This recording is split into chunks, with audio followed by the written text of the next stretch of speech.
మౌనిగా ఎటులుండేదా సాక్షిగా ప్రచురించక నా తుది శ్వాస వరకు నీ చెంత చేరే వరకు నా తుది శ్వాస వరకు నీ చెంత చేరే వరకు. Praise Lord everyone, I'm Austin Emmanuel, studying inter second year in the MPC stream. I've been coming to Life Temple from the first, that is 7th July 2019, and I've taken my baptism 2 years ago in the first batch itself.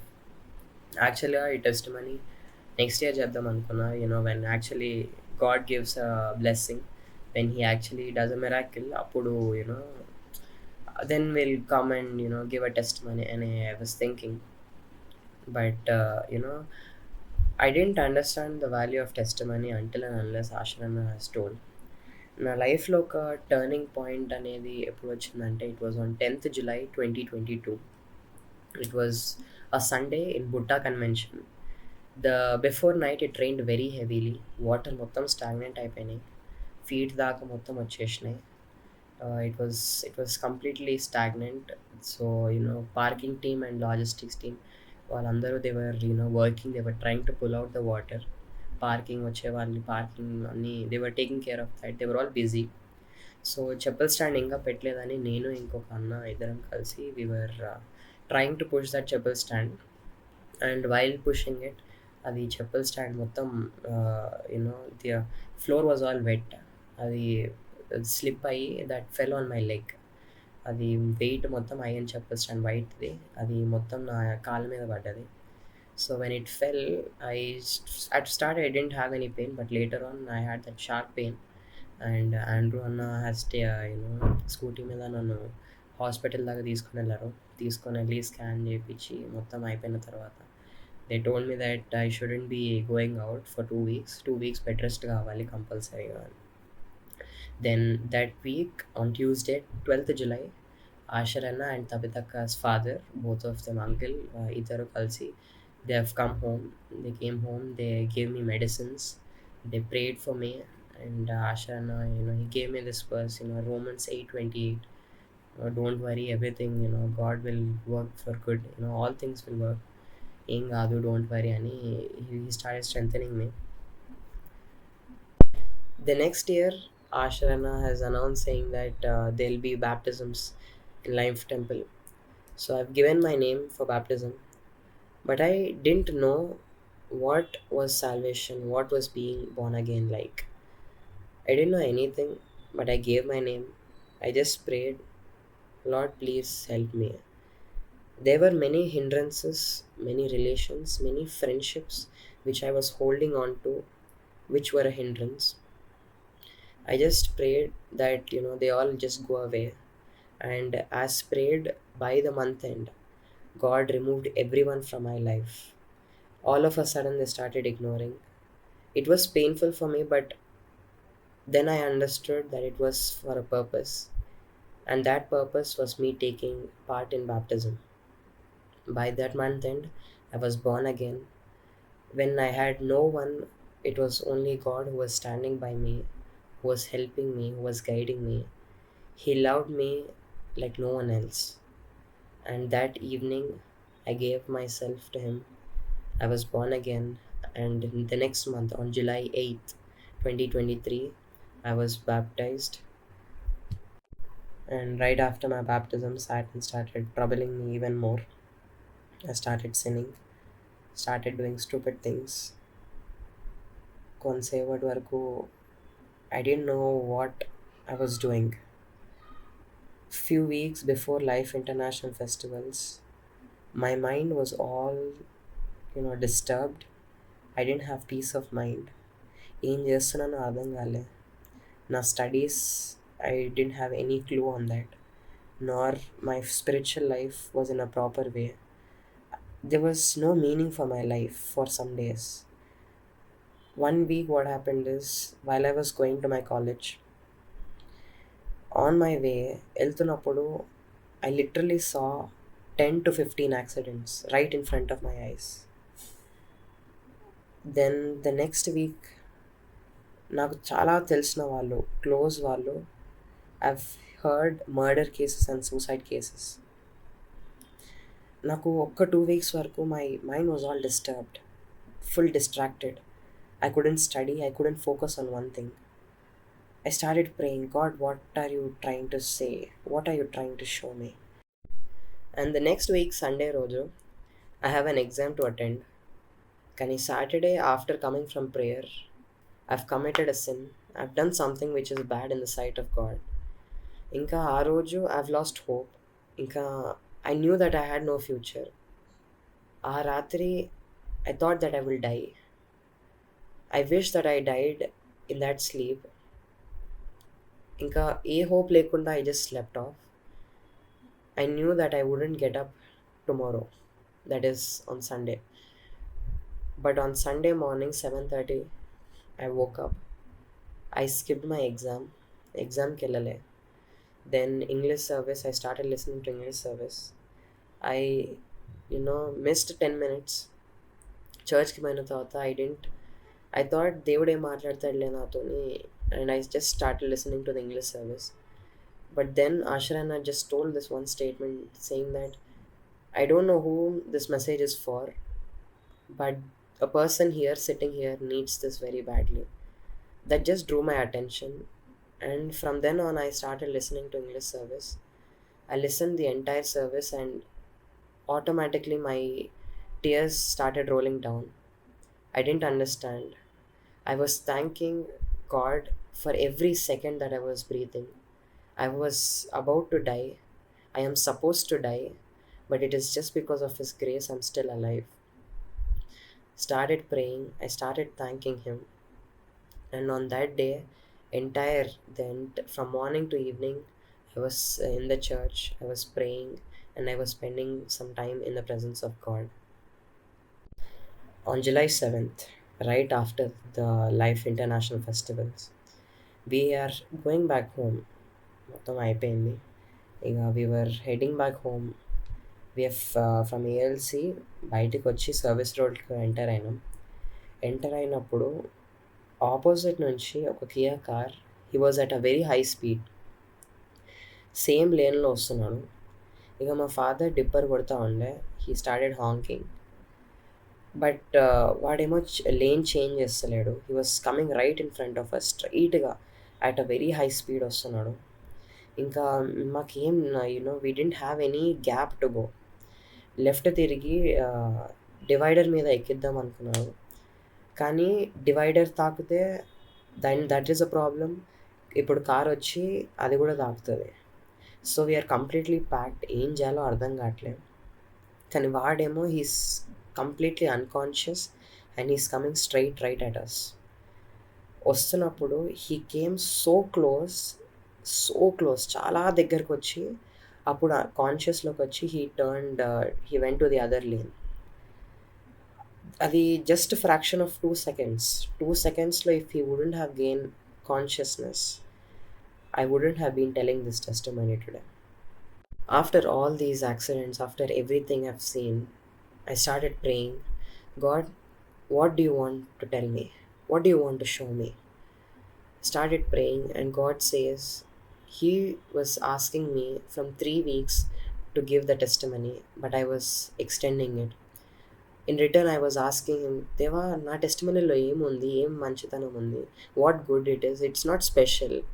There are many other testimonies which are more good. నేను చెప్తే ఏం ఫరక్ ఉంటుందని I started asking God. Then God was like, I have protected you 3 times from 3 accidents, and do you want more miracles? Immu ani He started telling me.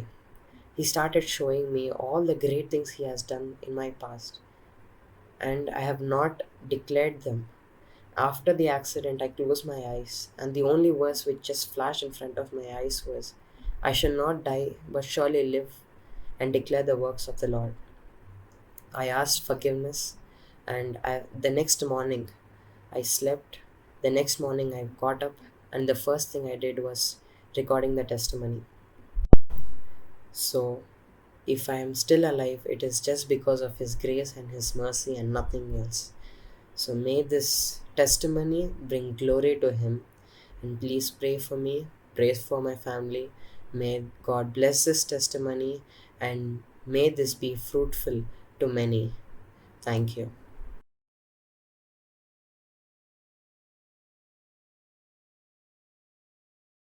దేవుని నామానికి స్తోత్రాలు. సమయం ఇచ్చిన దైవజనులకు నా వందనాలు. నా పేరు తేజస్విని అండి. నేను నా యొక్క జీవితంలో దేవాతి దేవుడు చేసిన ప్రతి మేలును గురించి ఆయన సన్నిధిలో కృతజ్ఞతాస్తుతులు చెల్లిస్తున్నాను.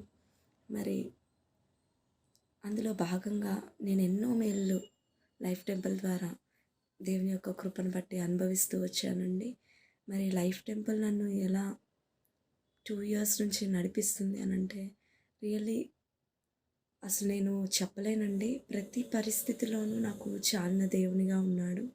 మరి ఆ దేవాతి దేవుడు దైవజనుని యొక్క ముఖ దర్శనంలో నుండి ప్రతి వారం నన్ను ఎంతగానో బలపరుస్తూ ఓదారుస్తూ ఏ సమస్యతో నేను దేవుని మందిరానికి వచ్చినప్పటికీ అప్పటికప్పుడే ఆ వారంలోనే ఆ గడియలోనే నాతో మాట్లాడుతూ నన్ను ఓదారుస్తూ ధైర్యపరుస్తూ ప్రతి క్వశ్చన్కి ఆన్సర్ ఇచ్చి ప్రతిరోజు నన్ను పంపించేవారండి.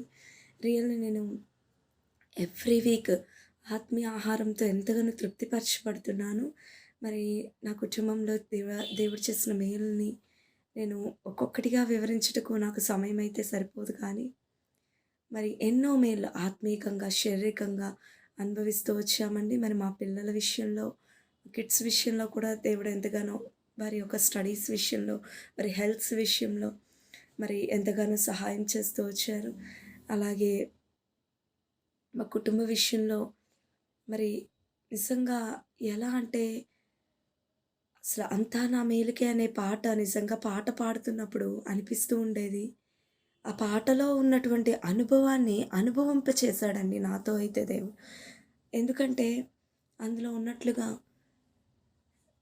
లైక్ కన్నీళ్ళే పానములైన బ్రతుకే అలా నాకు ఆ మాటలన్నీ కూడా నన్ను ఎంతో ఓదారుస్తూ వచ్చాయి. శ్రమయే నా అతిశయం, శ్రమయే నా అతిశయం అన్న పాట, ఆ మాట నన్ను ఎంతో ఓదారుస్తూ వచ్చింది. మరొక పాట అబ్బా తండ్రి అనే పాటలో నుంచి ఏమో దేవుడు నాతో నా అక్కర్లన్నీ వెక్కిరించుచుండగా భూమి ఆకాశము సమస్తము నావే, నావన్నీ నీవే అని మాట్లాడారండి. అక్కడ కూడా నిజంగా ఏ అక్కర వచ్చినప్పటికీ కూడా ప్రతి అక్కరను తీర్చుటకు సర్వ సమృద్ధి కలిగిన దేవునిగా ఎంతమందికి ఎంత ఇచ్చినా కూడా ఆయన దగ్గర తక్కువ కాలేదన్నట్లుగా ఏ మాత్రము కూడా ఏ రోజు కూడా మా జీవితంలో తక్కువ చేయలేదండి. మరి దేవునికి నేను ఏమిచ్చి రుణం తీర్చుకోలేనండి. మరి అంతకంటే కూడా నేను అనుకోవడం లైఫ్ టెంపుల్లో ఒక కుటుంబ సభ్యులుగా మమ్మల్ని చేసినందుకు దేవునికి నేను కృతజ్ఞతాస్తుతులు చెల్లిస్తున్నాను. ఒక కాపరి ఒక గొర్రె కావాలండి. ఆ గొర్రె తప్పిపోయినప్పుడు తెలుస్తుంది ఆ కాపరి విలువ. మరి మా జీవితంలో నాకైతే ఒక దర్శనం దేవుడు చూపించారండి. ఒక చక్కని కొండపై మంచి పచ్చిక ఉంది. ఆ పచ్చిక మీద నేను పడుకొని ఉన్నాను. ఒక గొర్రె పిల్లలాగా నేనున్నాను అక్కడ. ఆ గొర్రెకి చక్కని పచ్చిక, ఆహారము, మంచి విశ్రాంతి. కీర్తనలు 23లో ఉన్నట్లుగా యెహోవా నా కాపరి, నాకు లేమి కలగదు, పచ్చికల చోట్ల ఆయన నన్ను పరుండి చేస్తాడు అన్నట్లుగా ఆ దర్శనం నాకు అక్కడ కనిపించిందండి కలలో. అప్పుడు నిజంగా నేనున్న సంఘాన్ని బట్టి, నన్ను నడిపిస్తున్న దైవజనులను బట్టి, నా ఆత్మీయ తండ్రిని బట్టి నేను ఎంతగానో దేవుని స్తుతించగలిగాను. నిజంగా సేవకుడు చెప్పే ప్రతి మాట కూడా మాకెంతో పడిందండి. సేవకుని యొక్క ప్రార్థనలు, సంఘ ప్రార్థనలు మమ్మల్ని ఎంతో బలపరిచాయి. ప్రతి పరిస్థితుల్లో మాకు తోడుగా ఉన్నాయి. నేను ఆయన చేసిన మేళ్ళకి ఏమిచ్చి రుణం తీర్చుకోలేను. కానీ ఇంత చక్కని సంఘంలో ఒక సభ్యురాలుగా నన్ను చేసినందుకు కూడా, అర్హత లేని నాకు ఇంత అర్హత ఇచ్చినందుకు కూడా దేనికి కృతజ్ఞతలు చెల్లిస్తున్నాను. లోకంలో ఎన్నో సంఘాలున్నాయి, ఎంతోమంది కాపర్లు ఉన్నారు, ఎన్నో గొర్రెలు ఉన్నాయి. కానీ దేవునికంటూ ఒక లెక్క ఉంటుంది. ఏ గొర్రె ఏ కాపరి కింద ఉంటే క్షేమమో, ఏ గొర్రెకి ఎంత ఆహారం కావాలో దేవునికి తెలుసు. కాబట్టి ఈరోజు ఈ మందలో, లైఫ్ టెంపుల్ అనేటువంటి ఈ మందలో ఒక చిన్న గొర్రెగా నన్ను, నా కుటుంబాన్ని దేవుడు ఉంచినందుకు దేవునికి నేను కృతజ్ఞతలు చెల్లిస్తున్నాను. వాలంటీర్స్ని బట్టి, సంఘాన్ని బట్టి. మరి మాతో సన్నిహితంగా ఉంటూ మమ్మల్ని ఎంతో బలపరిచిన లైఫ్ టెంపుల్ కుటుంబీకులను బట్టి, ప్రతి పరిస్థితుల్లో తోడై ఉన్న దేవాతి దేవుని బట్టి కృతజ్ఞతలు చెల్లించుకుంటూ, నా ఈ కొద్దిపాటి ప్రార్థన, ఈ సాక్ష్యమును దేవుడు తన యొక్క వెనికిల్లో దీవించును గాక. ఆమేన్.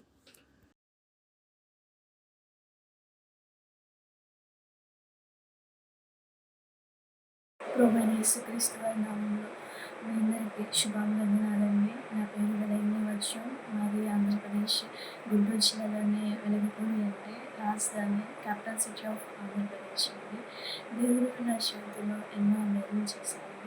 త్రూ లైఫ్ టెంపుల్ ద్వారా దేవుడు నా జీవితంలో నాకు దేవుడు ఏ విధంగా మాట్లాడారనే విషయం గురించి నేను నా టెస్ట్ మనీ షేర్ చేసుకున్నాను. బిఫోర్ దట్ నేను వివాహానికి వచ్చి నేను దేవుని చిత్తమే నా జీవితంలో నెరవేరాలని ప్రేయర్ చేసుకుంటుంటే దేవుడు నాకు జూన్ మంత్ 2024 వివాహానికి వచ్చి నాకు కొన్ని కలిగించాడండి.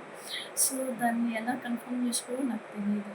సో ఇట్లా నేను రోజులు గడుస్తున్న కొద్దీ జూన్, జూలై, ఆగస్ట్ మంత్లో how to find God's will అని చెప్పేసి నేను యూట్యూబ్లో చూసాను. అప్పుడు బ్రదర్ గారి వీడియోస్ వచ్చినాయి అనమాట. So how to find God's will అనే వీడియో. సో అది చూస్తుంటే బ్రదర్ గారి టెస్ట్ మనీ వచ్చింది. టెస్ట్ మనీలో బ్రదర్ గారు తన టెస్ట్ మనీలో ఇప్పుడు మనం ఒక డెసిషన్ తీసుకున్నామంటే దేవుని వాక్యం ద్వారా ఎలా మనం ఆ డెసిషన్ కన్ఫర్మ్ చేసుకోవాలి, ఎలా తీసుకోవాలని చెప్పేసి నేను ఆల్మోస్ట్ బాగా ఇన్స్పైర్ అయిపోయాను. సో అలా ఇన్స్పైర్ అవుతుండగా బ్రదర్ వాక్యాలు వింటూ ఉంటున్నానండి ఆఫీస్లో కూర్చొని. అలా వింటూ ఉంటే ఒకరోజు ఒక వీడియోలో ఒక పర్సన్‌కి ఆధ్యాత్మికంగా తన సంఘం వెళ్ళే సంఘంలో ఆధ్యాత్మికంగా ఎదుగుదల లేకపోతే వేరే సంఘానికి వెళ్ళొచ్చు అని చెప్పేసేసి తన డౌట్. యాక్చువల్లీ ఆ డౌట్ నాదండి. బ్రదర్ గారు వాక్యం ఏం చెప్పారంటే వెళ్ళొచ్చు అని చెప్పేసి అని అన్నారు. సో ఆ ఒక్క మెసేజ్ అండి నిజంగా అది నా లైఫ్‌ని చేంజ్ చేసింది. యాక్చువల్లీ నేను ఇప్పటిదాకా క్యాథలిక్ చర్చ్‌కి వెళ్ళలేదండి. నేను మా చర్చ్‌లో సాంగ్స్ పాడతాను, చర్చ్‌లో బైబిల్ చదువుతాను, అన్ని విధాలుగా బాగుంది. కానీ స్పిరిచువల్ గ్రోత్ అయితే లేదండి నాలో. సో నిజంగా. సో అప్పుడు ఆ వాక్యం విన్న తర్వాత నాకు వేరే సంఘానికి వెళ్ళాలన్న ఆలోచన వచ్చింది. స్పిరిచువల్ గ్రోత్ ఎలా ఎదిగి సంఘానికి వెళ్ళాలన్న ఆలోచన వచ్చింది. సో నేను టాలీ వర్క్ చేస్తానండి. టాలీ జాబ్ అకౌంటెంట్‌గా వర్క్ చేస్తున్నాను. సో నేను చేసే జాబ్‌లో ఆఫీస్ క్లీన్ చేసే ఒక ఆంటీ వస్తారనమాట. ఆంటీని అడిగాను ఎక్కడన్నా మంచి వాక్యం బాగా చెప్పేవాళ్ళు ఉంటారా అంటే, ఆంటీ హోసన్న గారి మినిస్ట్రీస్ దగ్గరలో ఉందమ్మా అని చెప్పారు. సో అప్పుడు సెప్టెంబర్ లాస్ట్ వీక్ నుండి నేను హోసన్న గారి మినిస్ట్రీస్కి వెళ్ళాలి. కేవలం త్రూ ఆ ఒక్క వీడియో, ఆ ఒక్క మెసేజ్ నా లైఫ్‌ని మార్చేసేసింది.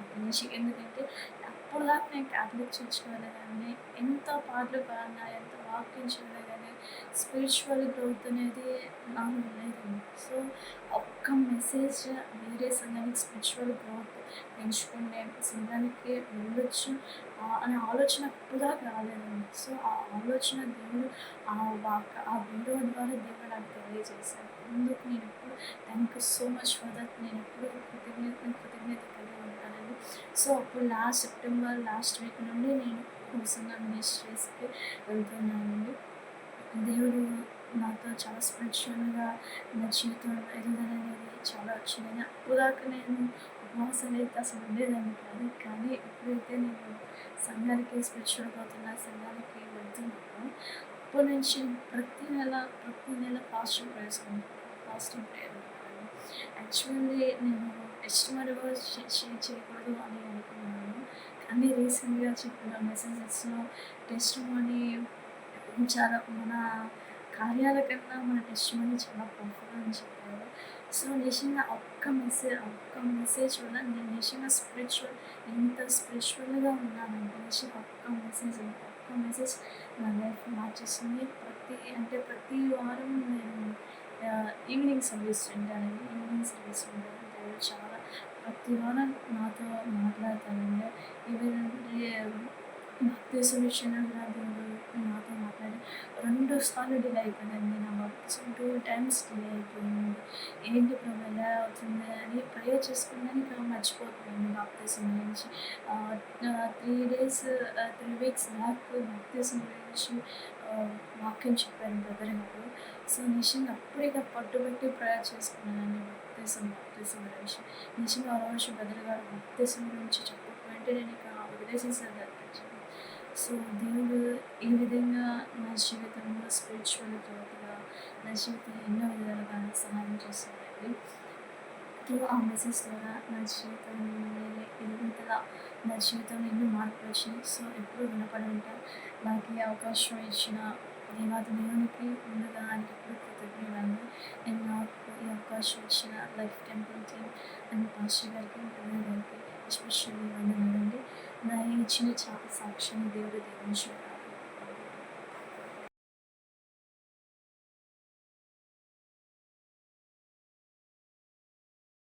అందరికీ ప్రైస్తలోడండి. నాకు ఈ అవకాశం ఇచ్చిన దేవాది దేవునికి హృదయపూర్వకమైన వందనాలు. బ్రదర్కి నా వందనాలు. అలాగే లైఫ్ టెంపుల్ ఫ్యామిలీ మెంబర్స్ అందరికి కూడా నా హృదయపూర్వకమైన వందనాలు. నా పేరు సుష్మా. నేను కుటుంబంగా కలిసి బాచుపల్లి నుండి ప్రతి ఆదివారం దేవుని సన్నిధిలో కనబడడానికి, ఆయన వాక్యాన్ని వినడానికి, ఆ వాక్యం చేత నడిపింపబడడానికి, బలపరచబడడానికి దేవుడు ఎంతగానో సహాయపడుతున్నారు. ఈ నెల మోటో ప్రామిస్ అండ్ మళ్ళీ క్యాలెండర్ వాగ్దానం ద్వారా దేవుడు నన్ను ఎలా నడిపించాడు అనేది మీ అందరి ఎదుట సాక్ష్య రూపంగా చెప్పాలని నేను ఆశపడుతున్నాను. ఈ నెల మోటో ప్రామిస్ మనందరికీ తెలిసిందే, ఆత్మాభిషేకము అద్భుతము. నిజంగా దేవుడు ఆ మోటో ప్రామిస్ని నా కుటుంబం పట్ల దేవుడు నెరవేర్చారు. మా అమ్మమ్మ తనకి 75+ ఉంటుందండి ఏజ్. అక్టోబర్ 9th నుంచి అమ్మమ్మ కొంచెం ఫీవర్గా, కొంచెం హెల్త్ బాగలేదు. అక్టోబర్ 12th నైట్కి వచ్చేసరికి అమ్మమ్మ పరిస్థితి చాలా క్రిటికల్ అయిపోయింది. బాగా ఆస్తమా ఎక్కువైపోయి ఆ రోజు నైట్ అంతా ఇంకా కూర్చోలేదు, పడుకోలేదు. అలాంటి పరిస్థితి. ఆ పరిస్థితిలో ఆ రోజంతా చాలా సఫర్ అయింది. నెక్స్ట్ డే మార్నింగ్ ఇంకా హాస్పిటల్కి తీసుకువెళ్ళింది అమ్మ. హాస్పిటల్కి తీసుకువెళ్ళినప్పుడు డాక్టర్ గారు చూసి వెంటనే అడ్మిట్ అన్నారు. అడ్మిట్ అన్నప్పుడు అందరము అడ్మిట్ చేసాము. అడ్మిట్ చేసిన తర్వాత మళ్ళీ టెస్టులన్నీ చేసిన తర్వాత చాలా ఇన్ఫెక్షన్ ఉంది అని చెప్పి డాక్టర్ గారు ఐసీలో పెట్టాలి, ఐసీలో ఉంచాలి అని అన్నప్పుడు అమ్మ చాలా భయపడిపోయింది.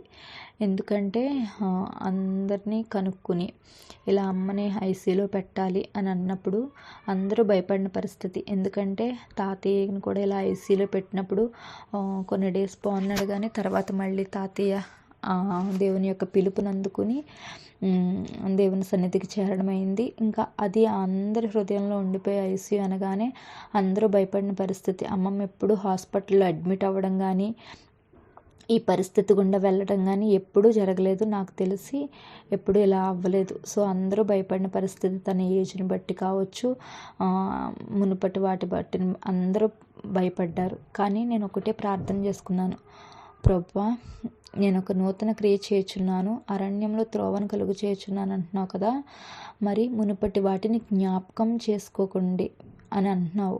ఆ మునుపటి వాటిని జ్ఞాపకం చేసుకోకుండా ఉంటేనే కదా ప్రభా మీరు నూతన క్రియ చేస్తారు.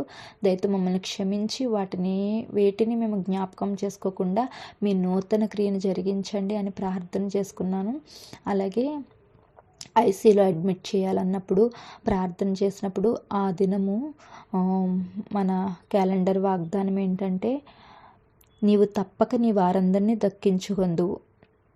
ఒకటే అనుకున్నాను అనమాట. తప్పక నీ వారందరినీ దక్కించుకుందువు అని అంటే అమ్మమ్మ ప్రాణానికి ఏమీ ప్రమాదం లేదు, దేవుడు ఖచ్చితంగా తన ప్రాణాన్ని అయితే కాపాడి భద్రపరుస్తాడు అని నమ్మాను అనమాట. నమ్మినప్పుడు దేవుడు ఎంతగానో నెమ్మది ధైర్యమునిచ్చారు. అప్పుడు అలాగే నా డైలీ పోర్షన్లో ఉండి కూడా దేవుడు నాతో మాట్లాడింది. అబ్రహాము గారితో నిబంధన ఎలా అంటే, మృతతుల్యమైన శారా గర్భాన్ని దేవుడు వాగ్దాన పుత్రుడిగా ఎలాగ తీసుకొచ్చారో అట్టి రీతిగా దేవుడు నిబంధన చేస్తున్నాడు. మృతతుల్యమైన పరిస్థితి నుండి కూడా అమ్మమ్మని సజీవంగా దేవుడు నిలవబెడతాడని దేవుడు నాతో మాట్లాడారు. ఇంకా 2 మాటలు పట్టుకుని ధైర్యంగానే ఉన్నాను. నెక్స్ట్ డే ఫోన్ చేసినప్పుడు ఎలా ఉంది అమ్మమ్మ అంటే, పల్స్ అది డౌన్ అవుతుంది, కొంచెం అబ్జర్వేషన్లో ఉంచాలన్నారు ఈరోజు అని అన్నారు. పర్వాలేదులే, ఏం కాదు, బాగుంటుంది అని అనుకున్నాను. ఆ రోజు మళ్ళీ డైలీ వాగ్దానం ఏంటంటే, నూతన హృదయము మీకు ఇచ్చేదను. ప్రభువా, నూతన హృదయాన్ని ఇస్తానన్నావు కదా, ప్రతి అవయవాన్ని మీరు నూతనపరచండి, ఏవైతే కాంప్లికేషన్స్ ఉన్నాయో వాటన్నిటిని తీసివేయండి అని ప్రార్థన చేశాను. అలాగే నేను లైఫ్ టెంపుల్కి కూడా మెసేజ్ పెట్టాను. వెంటనే రెస్పాండ్ అయ్యి, మేము ప్రార్థన చేస్తాం సిస్టర్, బ్రదర్కి కూడా చెప్తామన్నప్పుడు నిజంగా దేవాది దేవునికి హృదయపూర్వకమైన వందనాలు చెల్లిస్తున్నాను. అలాగే 3వ రోజు అమ్మమ్మ ఐసీలో ఉంది కదా, అమ్మ వాళ్ళు చూడడానికి విజిటింగ్ అవర్స్లో ఎర్లీ మార్నింగ్ వెళ్తే అమ్మమ్మని కాళ్ళు చేతులు కట్టేసిన పరిస్థితి. అమ్మమ్మ కూడా ఏవేవో మాట్లాడుతుంది. ఏంటమ్మా ఎందుకు ఇలా కట్టేశారంటే, రాత్రి చాలా సీరియస్ అయింది, తను ఎట్టి రీతిగానూ అసలు సపోర్ట్ చేయట్లేదు, అవన్నీ తీసేస్తున్నారు, అందుకని మేము అలా కట్టాల్సి వచ్చింది అని అన్నారంట. ఇంకా చాలా భయపడిన పరిస్థితి. ఆ రోజు ఇంకా మార్నింగ్ చాలా అమ్మమ్మకి సీరియస్ అయిపోయి, అయితే బైపాస్ చేయాలి, బైపాస్ ద్వారా వెళ్ళాలి, ఇంకా తనకి ఆక్సిజన్ అందట్లేదు అనమాట, ఆక్సిజన్ అందట్లేదు, బైపాస్ పెట్టాలి, లేదు అంటే వెంటిలేటర్ మీద పెట్టాలి అని అన్నారు. అందరూ మా మాట విని చాలా కృంగిపోయిన పరిస్థితి. మా మావయ్య దుబాయ్లో ఉన్నాడు, తన ఫ్యామిలీతో వచ్చేసారు. ఇంకెవరికి వాళ్ళు, మా అమ్మమ్మకి 5 కుమార్తెలు, 1 కుమారుడు అనమాట. అందరూ ఎవరికి వాళ్ళు హాస్పిటల్కి వెళ్ళిపోయిన పరిస్థితి. నేనైతే వెళ్ళలేని పరిస్థితి. కానీ ప్రార్థనే, ప్రభువా నా అమ్మమ్మని క్షేమకరంగా ఉంచు, తప్పక నీ వారందరినీ దక్కించుకుందువని వాగ్దానం ఇచ్చావు కదా ప్రభువా, మరి ఏంటి పరిస్థితి, ఈ పరిస్థితి నుండి ఎలా మమ్మల్ని కాపాడతావు, ఇంకొంతకాలం అమ్మమ్మ మధ్య ఉండాలని ఆశపడుతున్నాము, నీ చిత్తమైతే అమ్మమ్మ ఆయుష్ని పొడిగించని ఆ రోజంతా అలా ప్రార్థన చేస్తూనే ఉన్నాను. అయితే దేవుడు నిజంగా ఆ రోజంతా ఇంకా బైపాస్, వెంటిలేటర్ అన్న పరిస్థితి నుండి అమ్మమ్మ అలాగే కొంచెం స్టేబుల్గా అలా ఉండడానికి దేవుడు ఎంతగానో సహాయపడ్డారు. నిజంగా వాక్యము ఎంత బలంగా పనిచేస్తుంది అనేది ఎప్పుడు అనుభవిస్తానో. ఈ నెలలో నిజంగా నేను హృదయపూర్వకంగా చెప్తున్నాను, ఇంకా ఎక్కువగా అనుభవించాను. ఎందుకంటే పరిస్థితులన్నీ చాలా క్రిటికల్. డాక్టర్స్ చెప్పే మాటలు కావచ్చు, అక్కడున్న పరిస్థితులు, వాళ్ళందరూ చూసిన పరిస్థితులు అయితే ఇంకా అసలు హోప్లెస్ సిచ్యువేషన్ అనమాట. కానీ దేవుడు ఖచ్చితంగా వాగ్దానం ఇచ్చిన దేవుడు నెరవేర్చడానికి శక్తివంతుడు, సమర్థుడు. కానీ మన నమ్మకంలోనే లోపం ఉంటుందని నన్ను నేను ఒకసారి పరీక్షించుకున్నాను. ప్రభువా, నీవు తప్పక నీ వారిని దక్కించుకుంటానన్నావు కదా ప్రభువా, మరి నీ రాజ్యంలో ఉంటుంది, కానీ ఈ లోకపరంగా కూడా ఆ వాగ్దానాన్ని నేను స్వతంత్రించుకోవాలని ప్రార్థన చేసినప్పుడు దేవుడు ఎంతగానో అమ్మమ్మని కాపాడి భద్రపరిచాడు. తర్వాత నేను 1 డే ఆగిన తర్వాత వెళ్ళడానికి దేవుడు నాకు ద్వారాన్ని తెరిచినప్పుడు నిజంగా నేను ఎలాగైతే కోరుకున్నాను అమ్మమ్మని, ప్రభువా నేను మాట్లాడే స్థితిలో నన్ను చూడనివ్వి అని నేను ఎలాగైతే దేవుని సన్నిధిలో ప్రార్థన చేశానో, అలాగా నన్ను వెళ్ళేసరికి అమ్మమ్మని రూమ్కి షిఫ్ట్ చేయడం జరిగింది. నేను ఇలా చెప్తున్నాను కానీ చాలా కాంప్లికేటెడ్ సమస్య, చాలా క్రిటికల్ పొజిషన్ నుండి దేవుడు అమ్మమ్మ ప్రాణాన్ని కాపాడి భద్రపరిచి రూమ్కి షిఫ్ట్ చేయడానికి ఎంతగానో సహాయపడ్డారు. రూమ్లో ఉన్నప్పుడు కూడా అమ్మమ్మకి ఇంకా ఆక్సిజన్ తనకు తానుగా తీసుకోలేకపోతుంది, ఆక్సిజన్ పెట్టి 2 మిషన్స్ పెట్టి దాని ద్వారానే ఆక్సిజన్ తీసుకోవడం జరిగింది. అలాగే ఉంది, లేవలేని పరిస్థితి. నిజంగా ఎంత ప్రాణాపాయ స్థితి నుంచి దేవుడు కాపాడి భద్రపరిచాడంటే తనని సజీవ సంఖ్యలో లెక్కించాడు. మళ్ళీ బ్రదర్ వాళ్ళు నాకు మెసేజ్ పెట్టారు, ఎలా ఉంది అమ్మమ్మ పరిస్థితి అని. పర్వాలేదు బ్రదర్, కొంచెం బాగానే ఉంది, స్టేబుల్గా ఉన్నారు, కానీ ఆక్సిజన్ లెవెల్, ఆక్సిజన్ తీసేస్తుంటే 60కి అలా 60-70 వస్తుంది, కానీ ఆక్సిజన్ లేకుండా సర్వైవ్ అవ్వలేకపోతుంది అంటే ధైర్యంగా ఉండండి సిస్టర్, ప్రార్థన చేస్తున్నామని చెప్పారు. నేను కూడా అలాగే ప్రార్థన చేశాను. ప్రభువా ఆ అద్భుతం చేయాలి, ఆత్మాభిషేకము ద్వారా మీరు అద్భుతం చేయాలి కనుక ప్రభువా అమ్మమ్మను మీరు బ్రతికించినందుకు వందనాలు. మరి ఈ ఆక్సిజను ఇవన్నీ అంటే ఎలా ప్రభువా అని కన్నీటితో ప్రార్థన చేసినప్పుడు నిజంగా దేవుడు ఎంత గొప్పవాడంటే ఆయన నమ్మిన బిడ్డల్ని ఎప్పుడు అక్టోబర్ 15వ తారీఖున ఏ రోజైతే బాగా సీరియస్ అయిందో ఆ రోజున మన డైలీ ప్రామిస్ ఏంటంటే పూర్వపు రీతిగా దానిని మరలా కట్టుదును. ఆ ఒక్క మాట పట్టుకున్నాను అనమాట. ప్రభువా అమ్మమ్మ పరిస్థితి చూస్తే చాలా కాంప్లికేటెడ్గా ఉంది. డాక్టర్స్ చెప్పే పరిస్థితులన్నీ ఏవీ అనుకూలంగా లేవు. మా మా గ్రామం చాలా లోపలికి ఉంటుంది. కరెంటు లేని పరిస్థితి. ఇవన్నీ తన లైఫ్ లాంగ్ ఈ ఆక్సిజన్ ఉండాలి. ఆక్సిజన్ తోటే అది అవుతుంది సర్వైవల్. ఆక్సిజన్ తీసేస్తుంటే 60కి వెళ్ళిపోతుంది ఇలా చెప్తున్నారు. కానీ మీరు వాగ్దానం ఇచ్చారు కదా ప్రభువా, పూర్వపు రీతిగా దానిని మరలా కట్టుదునని. మరి ఆ వాగ్దానాన్ని అమ్మమ్మ జీవితంలో నెరవేర్చండి అని అన్నప్పుడు అని ప్రార్థన చేశాం. కానీ ఏ రోజు ఫోన్ చేసినా అలాగే ఉంది పరిస్థితి అలాగే ఉంది. అది తీసేస్తుంటే 60-70లోనే ఉంటుంది. అది ఉంటే మాత్రం 90+ ఉంటుంది అని చెప్తా వచ్చేవారు. ఏంటి ప్రభా మరి ఇప్పుడు ఇలా ఉంది, అదన్నీ క్యారీ చేయాలి, ఎలా ఉంటుంది, ఎలా క్యారీ చేయాలి, ఇలా ఎన్నో ప్రశ్నలు. కానీ ఒక్కటే నమ్మాను, పూర్వపు రీతిగా దాన్ని మరలా కడతానన్నారు కదా ప్రభా, మరి ఆ వాగ్దానం నెరవేరాలి. మీరు కార్యం చేయడానికి సర్వశక్తిమంతుడు సమర్థుడు. చనిపోయిన లాజర్ను సహితం లేపిన దేవుడు, ఇది నీకు అసాధ్యమైనది కాదు. ఒకవేళ మాలోనే ఇంకా అపనమ్మక, నాలోనే ఇంకా అనుమానం అనేది ఉందేమో ప్రభా, ఆ అద్భుతం చూడుకోకుండా అనుమానం అడ్డుపడుతుందేమో అని నేను ప్రార్థన చేసినప్పుడు దేవుడు నిజంగా ఇంకా సాటర్డే డిశ్చార్జ్ చేస్తారనగా ఫ్రైడే డాక్టర్ గారు ఏమన్నారంటే ఏమేమి అరేంజ్ చేసుకోవాలి అవన్నీ చెప్పి ఒక 1 month వరకు అది పెట్టి చూద్దాము. 1 month తర్వాత మళ్ళీ ఇంకా అలాగే ఉంటే కనుక ఒక మిషన్ అయితే లైఫ్ లాంగ్ కంటిన్యూ చేయాలి, ఒక మిషన్ అయితే 1 month తర్వాత ఒకసారి చూద్దాంలే అని అన్నారంట. అది మేము మళ్ళీ అంబులెన్స్లో పంపిద్దాం, ఇవన్నీ పెట్టి ఆక్సిజన్ లేకుండా ఉండలేకపోతున్నారు కదా అని చెప్పి ఫ్రైడే చెప్పెళ్ళారంట. సాటర్డే అమ్మమ్మని డిశ్చార్జ్ చేయాలి. సాటర్డే అది తీసి పెడితే ఇంకా అందరము మా కుటుంబ సభ్యులందరూ అలాగే glory of the lord ministry అందరు బిడ్డలు, అలాగే నా గ్రామంలో ఉన్నటువంటి సంఘం అంతా, ఇంకా తెలిసిన వారు, ఫ్యామిలీ మెంబర్స్ అందరూ అమ్మమ్మ కోసం భారంగా ప్రార్థన చేశారు. ముఖ్యంగా దేవుడు ఎంతగానో అసలు ఎంత గొప్ప అద్భుతం అంటే ఆ సాటర్డే అమ్మమ్మ అది ఆక్సిజన్ తీసేసిన మంచిగా ఉండడానికి, ఆక్సిజన్ లెవెల్స్ 90 అలా మెయింటైన్ అవ్వడానికి దేవుడు ఎంతగానో కృప చూపించారు.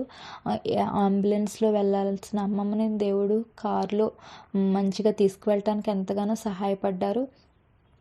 అలాగే ఇంటికి తీసుకెళ్ళక ముందే డాక్టర్లు చెప్పిన రీతిగా ఇవన్నింటినీ అరేంజ్ చేసుకున్నాం.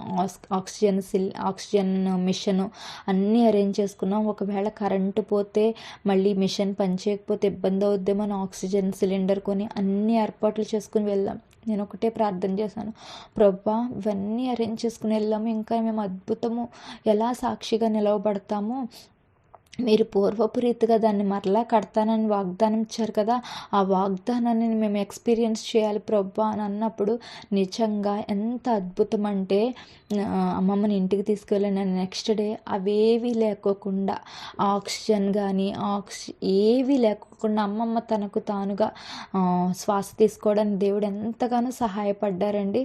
నిజంగా సమస్త మహిమ ఘనత ప్రభావములు యేసుక్రీస్తుకే చెల్లాలి. ఎందుకంటే ఆత్మ చేత ఆయన జీవింపచేశారు.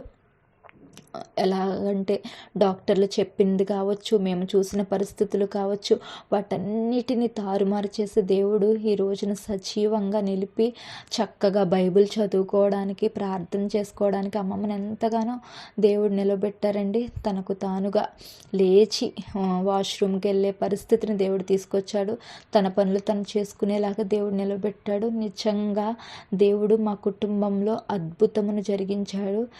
నిజంగా దేవాతి దేవునికి హృదయపూర్వకమైన వందనాలు. ప్రేయర్ చేసిన బ్రదర్కి, సంఘమంతటికి కూడా నా హృదయపూర్వకమైన వందనాలు చెల్లిస్తున్నానండి. Praise the Lord. 88 యెహోవా నాకు రక్షణకర్తవగు దేవా, రాత్రి వేళ నేను నీ సన్నిధిని మరపెట్టువాడను. నా ప్రార్థన నీ సన్నిధి చేరునుగాక. నా మరకు చెవియొగ్గును. మౌనిగా ఎటులుండేదా సాక్షిగా ప్రచురించక నా తుది శ్వాస వరకు నీ చెంత చేరే వరకు, నా తుది శ్వాస వరకు నీ చెంత చేరే వరకు.